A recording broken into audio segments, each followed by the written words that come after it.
อายุสังขารมีประมาณน้อย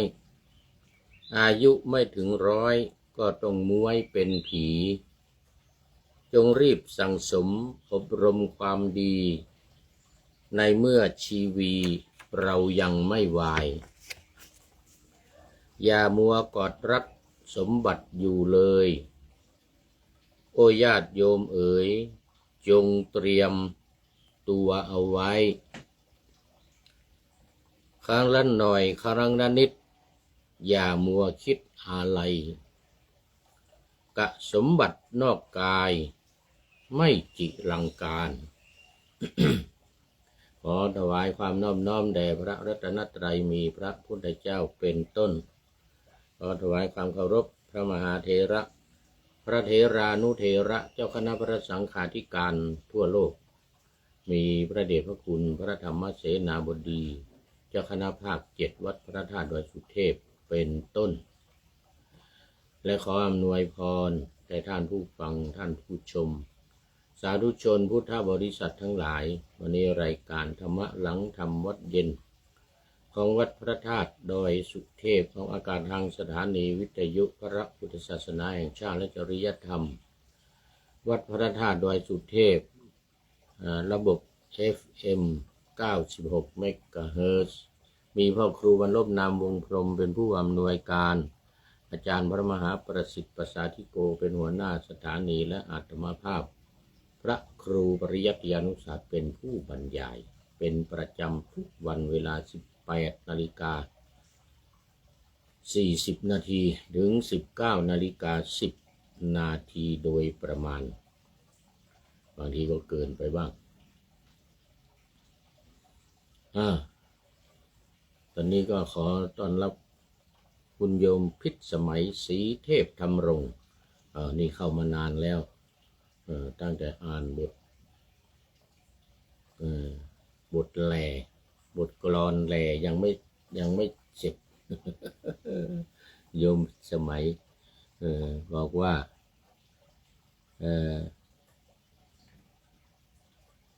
ตราก็กราบไหว้สาเจ้าสาธุสาธุสาธุสาธุเจ้า ดีใจได้ยินคำเมืองคนเมืองของคนลำปาง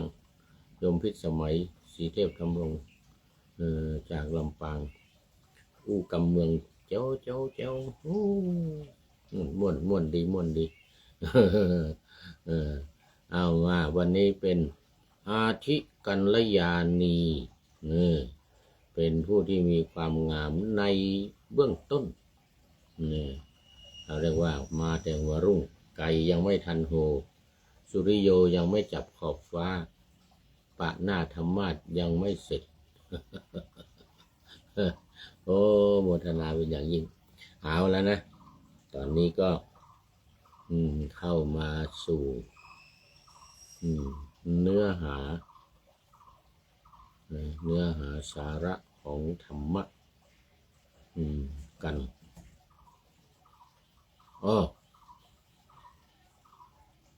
มีประชาสัมพันธ์ตอนนี้เวลานี้เลยวันที่25วันนี้เลย ประชาสัมพันธ์ครั้งสุดท้ายละตอนเย็นวันนี้ละทำพิธีกันไปแล้ว ทำพิธีกันไปแล้ว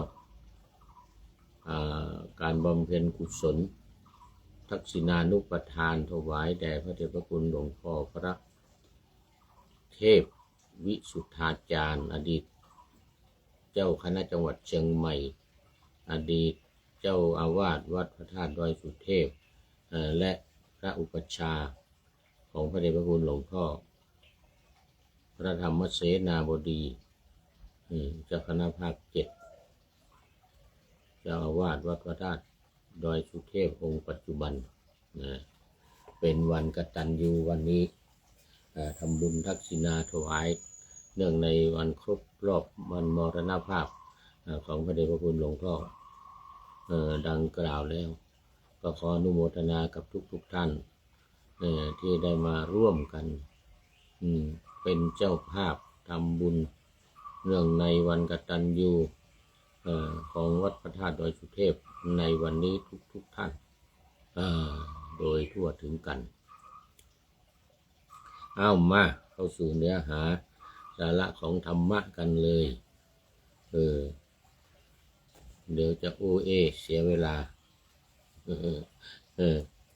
วันนี้เป็นนัยยะที่2เจริญสมาธิแล้วจะรู้ได้ตามเป็นจริงนัยยะที่2เมื่อวานนี้นัยยะที่1ผ่านไปแล้วนัยยะที่2นี่มาในสลายตนวรรคสังยุตตนิกายพระสุตตันตปิฎกเล่มที่18หน้าที่181ข้อที่249ข้อ249เมื่อวานนี้เป็นมหาวารวรรคสังยุตตนิกายเหมือนกันเมื่อวานนี้เล่มที่19อันนี้เล่มที่18อันนี้นัยยะที่2การเจริญสมาธิแล้วจะรู้ได้ตามเป็นจริงก่อนอื่นก็ขอขอบคุณหนังสือพุทธวจนะหมวดธรรมชื่อว่าเปิดธรรมที่ถูกปิดนี่เรื่องการปฏิบัติสมถะและวิปัสสนาตรงกับรายการนี้พอดีเลยธรรมะหลังธรรมวัดเย็น ซึ่งพระเดชพระคุณหลวงพ่อทำสมถะมอบให้บรรยายทางวิทยุเป็นวิปัสสนาดังที่ได้กล่าวแล้วหลายครั้ง วิปัสสนาก็คือเนี่ยการฟังการคิดเองแล้วก็การพิจารณาตามหลักธรรมนี่ที่เป็นอารมณ์ของวิปัสสนาที่พระพุทธองค์ทรงวางไว้ให้73ข้อสรุปลงในไตรลักษณ์อีก3ข้อเป็น76เนี่ย76ข้อนี้แหละปฏิบัติวิปัสสนาการฟังก็อย่างเช่นท่านผู้ฟังท่านผู้ชมทาง Facebook ไลฟ์ก็ดีฟังทางวิทยุก็ดีเนี่ยเรียกว่าปฏิบัติวิปัสสนาโดยการฟังนี่แหละเป็นการปฏิบัติวิปัสสนาตัวจริงวิปัสสนาตัวจริงนี่แหละคือการฟังนี่แหละข้อที่1เขาเรียกว่าสุตตนัยยะแล้วก็การคิดเองนี่นะจินตานัยยะไม่ใช่คิดตามคนอื่นไม่ใช่คิดตามครูบาอาจารย์หรือได้อ่านหนังสือมาอะไรมาเนี่ยไม่เอาทิ้งหมดเหมือนพระพุทธเจ้าเนี่ยทิ้งหมดตำราทั้งหลายจารีตประเพณีวัฒนธรรมอะไรทั้งหลายที่ฝึกหัดปฏิบัติมาทิ้งหมดคิดเองนั่งคิดเองตั้งแต่หัวค่ำ6 โมงเย็นถึง6 โมงเช้าบรรลุเป็นพระพุทธเจ้าเพราะคิดเองนี่แหละเรื่องของเรื่องนะนั่งคิดเองไม่เอาที่ครูบาอาจารย์สอนมาไม่ว่าจะเป็นอาราลดาบทอุทกกัดดาบทหรือประเพณีของการปฏิบัติแบบฤาษีชีไพรทั้งหลายที่ทำมา5-6 ปีเนี่ยทิ้งหมดทิ้งลงทะเลหมดเลยทิ้งลงแม่น้ำคงคาในอินเดียสมัยแม่น้ำคงคาตอนนี้ขอต้อนรับคุณโยมพันนมเคารพรัตน์นี่กราบนมัสการครับว่างั้นนะสาธุสาธุตามมาด้วยท่านอาจารย์สมภารรัมมนาทั้ง2 ท่านเดี๋ยวดูก่อนทั้ง2 ท่านนี้ยังเป็นอาทิหรือเปล่าปรากฏว่าเป็นมัชเชกัลยาโนผู้มีความงามในเบื้องต้นทั้ง2 ท่านเลยคุณโยมพนมพนวจากอ่างทองจังหวัดอ่างทอง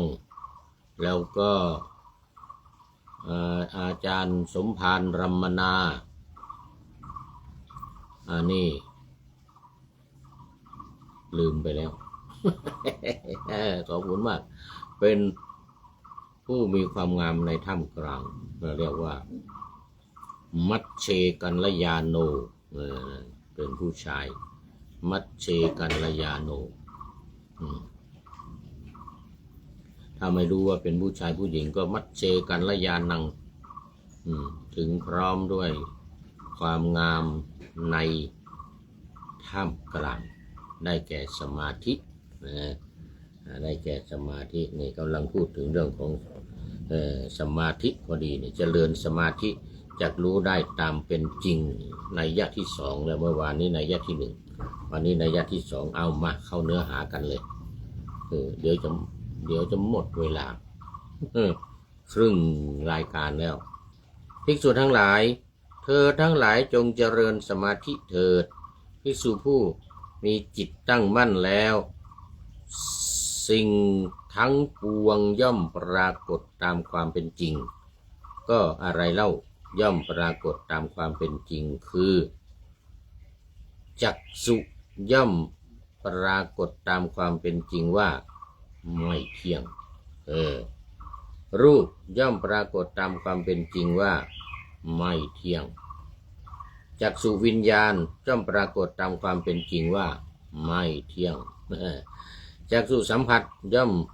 ปรากฏตามความเป็นจริงว่าไม่เที่ยงจักษุว่าได้เดียวแม้สุขเวทนาทุกขเวทนาหรืออทุกขมสุขเวทนาที่เกิดขึ้นเพราะจักษุสัมผัสเป็นปัจจัยย่อมปรากฏตามความเป็นจริงว่าไม่เที่ยงอันนี้เป็นนี่กรณีอนิจจังเหมือนที่ว่าเมื่อกี้เนี่ยการปฏิบัติวิปัสสนาคืออย่างนี้เนี่ยวิปัสสนาตัวจริงเนี่ยวิปัสสนาตัวจริงต้องอย่างนี้สมาธิในที่นี้ไม่ได้หมายถึงนั่งหลับตาแล้วเข้าอุปจารสมาธิอัปปนาสมาธิไม่ใช่ได้แค่เอาแค่คณิกะสมาธิแล้วก็พุ่งเข้าสู่วิปัสสนาเลยนี่พุ่งเข้าสู่วิปัสสนานะจักษุรูปนะจักษุกับรูปนี่เป็นหมวดที่สองคืออายตนะ12ตากับรูปหูกับเสียงจมูกกับกลิ่นลิ้นกับรสโผฏฐัพพะกับกายแล้วก็ความคิดกับใจนี่เลยนี่ทั้ง6อย่างเนี่ยการพิจารณาให้เห็นว่ามันเป็นของไม่เที่ยงนี่คือวิปัสสนาตัวจริงนี่วิปัสสนาตัวจริงอย่างการฟังนี่ก็เป็นวิปัสสนาตัวจริงฟังเรื่องนี้เห็นไหมฟังเรื่องของการพิจารณาโดยเนี่ยจักขุโสตคานะชิวหากายมโนเนี่ยนะรูปสัทธะคันธะรสกายโผฏฐัพพะและธรรมารมณ์เนี่ยอันนี้เรียกว่ามันสัมผัสกันเขาเรียกว่าจักขุสัมผัสโสตสัมผัสคานะสัมผัสรสเดี๋ยวชิวหาสัมผัสกายสัมผัสมโนสัมผัสเนี่ยเมื่อสัมผัสกันเกิดขึ้นก็เกิดในเวทนาสุขเวทนาทุกขเวทนาหรืออทุกขมสุขเวทนาก็ตามล้วนแล้วแต่เป็นของไม่เที่ยงตรงนี้การพิจารณาตรงนี้สมาธิที่เกิดขึ้นนั่นเกินเป็นการสงบจากกิเลสสงบจากสิ่งที่ไม่ยึดมั่นถือมั่นในสุขทุกขเวทนาเมื่อเป็นทุกข์เป็นสุขเมื่อมันไม่เที่ยงเนี่ยมันเป็นสุขหรือมันเป็นทุกข์มันก็เป็นทุกขังคือมันเป็นทุกข์แล้วเมื่อมันเป็นทุกข์เราสมควรหรือในการที่จะเข้าไปยึดมั่นถือมั่นยึดติดว่ามันเป็นเรามันเป็นของเราตรงนี้เองมันเป็นวิปัสสนาเมื่อเห็นจริงได้รู้ตามความเป็นจริงว่ามันไม่เที่ยงนี่นะเป็นทุกข์แล้วก็ควบคุมมันไม่ได้มันเป็นอนัตตานี่เรียกว่ามันสงบจิตของเราจะสงบจากกิเลสทั้งหลายเหล่านี้ภิกษุทั้งหลายเธอทั้งหลายจงเจริญสมาธิเถิดเพราะเมื่อภิกษุ